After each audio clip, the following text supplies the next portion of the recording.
Hello students, हमने अब तक दो रूल अपने पढ़ लिए हैं। कौन कौन से? जब m और n होमोजीनियस हो, और एक दूसरे वाले में क्या पढ़ा था, जब m और n में, जब m में हम y कॉमन निकाल पाए, n में x कॉमन निकाल पाए, तब उसके इंटीग्रेटिंग फैक्टर हमने पढ़े थे। तो हमने बेसिकली दो रूल पढ़ लिए हैं। अब हम कौन सा रूल, अब हम नेक्स्ट रूल पढ़ते हैं। m dx plus n dy is equal to 0। ये हमारे पास कोई भी डिफरेंशियल इक्वेशन है और हम इसको एग्जैक्ट चेक करते हैं। पहले तो कैसे करते थे? Curly m upon y is equal to curly n upon x. अच्छा, इस चीज़ को हम ऐसे भी तो लिख सकते हैं ना, करली m अपॉन वाई की जगह m ऑफ y।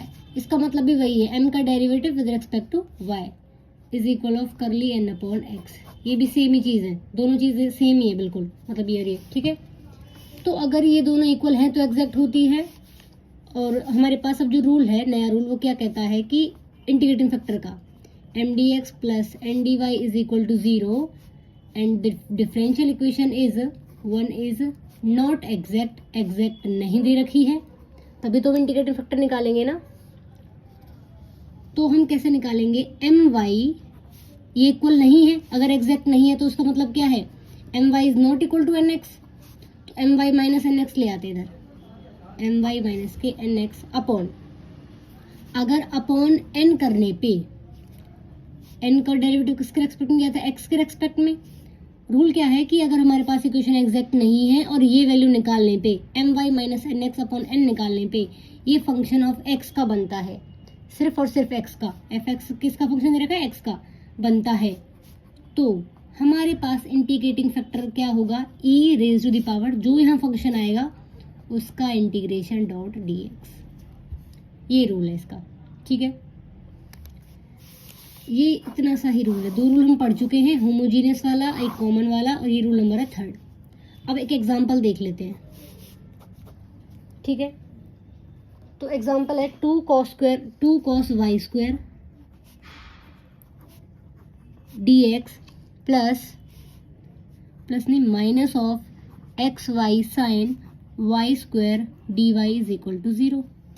हम जो क्वेश्चन अब उसमें दे रखा है कि क्वेश्चन में ऑलरेडी गिवन है, फाइंड द इंटीग्रेटिंग फैक्टर। तो बस हमें इंटीग्रेटिंग फैक्टर तक निकाल के ही छोड़ देना, आगे सॉल्व नहीं करना है। तो सबसे पहले हम क्वेश्चन को कैसे कंपेयर करते हैं? Comparing with general equation m dx plus n dy is equal to 0। Imply जब इसको कंपेयर करेंगे तो m की वैल्यू क्या आएगी? 2 cos y स्क्वायर और n की value minus x y sine y square. Exact check करना है तो m का derivative with respect to y, या हम इसको लिख सकते हैं my। तो क्या आ जाएगा? 2 साइन y स्क्वायर, नेगेटिव आएगा। अब y स्क्वायर का तो क्या आ जाएगा? 2y। क्या आएगा answer? 4y sine of y square. अब हमें निकालना है n का derivative with respect to x। तो x का डेरिवेटिव तो 1 और बाकी सब कांस्टेंट है यहाँ पे। तो क्या ये दोनों वैल्यूज आपस में इक्वल आई? नहीं आई। This implies my is not equal to nx। नहीं है इक्वल। अब इक्वल नहीं है तो दैट मीन्स एग्जैक्ट नहीं है। 1 जो है हमारा क्या नहीं है? एग्जैक्ट नहीं है। अब निकालेंगे हम इंटीग्रेटिंग फैक्टर। क्या बताया था? my minus of nx upon के n करके देखते हैं। my की वैल्यू कितनी है? Minus 4y sine of y square minus nx की value minus y sine of y square upon n करते हैं। n की वैल्यू क्या है? Minus x y sine of y square. इसको सिंप्लीफाई करते हैं।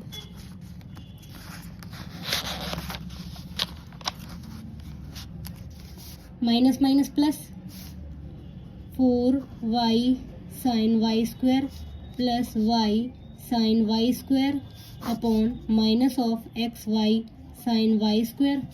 सिंप्लीफाई किया, ये माइनस है, माइनस 4 प्लस, सेम है सब चीज़। तो माइनस 4 प्लस 1 तो क्या आ जाएगा? Minus 3 sine y square upon y भी है upon minus x y sine of y square. Sine y square cancel out, y से y cancel out, negative negative cancel out, बच क्या गया? 3/x। क्या था हमारा रूल कि वो फंक्शन किसका होना चाहिए? x का। तो ये हमारा फंक्शन किसका बन रहा है? x का।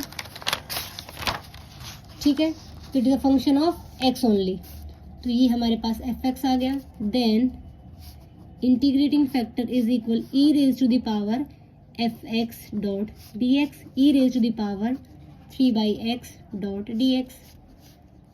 1/x का इंटीग्रेशन क्या होता है, log x, ठीक है। अब इसमें हमें ये वैल्यू सिंप्लीफाई करनी है, e और लॉगरिथम तो कैंसिल आउट हो जाते हैं, ये पढ़ा है ना। log ऑफ a की पावर m हो तो ये पावर आगे आ जाती है m log a। यहाँ पे क्या दे रखा है, m log a ऑलरेडी दे रखा है, तो ये जो 3 है ये ऊपर पावर में चला जाएगा, is equal e3 log x की पावर क्यूब। बेसिक प्रॉपर्टीज है लॉगरिथम की, e और log कैंसिल आउट, तो ये हमारे पास इंटीग्रेटिंग फैक्टर की वैल्यू आ गई x की पावर 3। हमें क्वेश्चन में ऑलरेडी कह रखा था कि फाइंड द इंटीग्रेटिंग फैक्टर, तो हमें यहीं तक ही निकालना था। अगर कह देता सॉल्व दिस, तो वही हम करते सेम, इस इंटीग्रेटिंग फैक्टर की मल्टीप्लाई कराते हैं, नया m नया n आएगा, एग्जैक्ट ऑलरेडी बन जाएगी, फिर वही सॉल्यूशन निकाल देते हैं। Okay, thank you.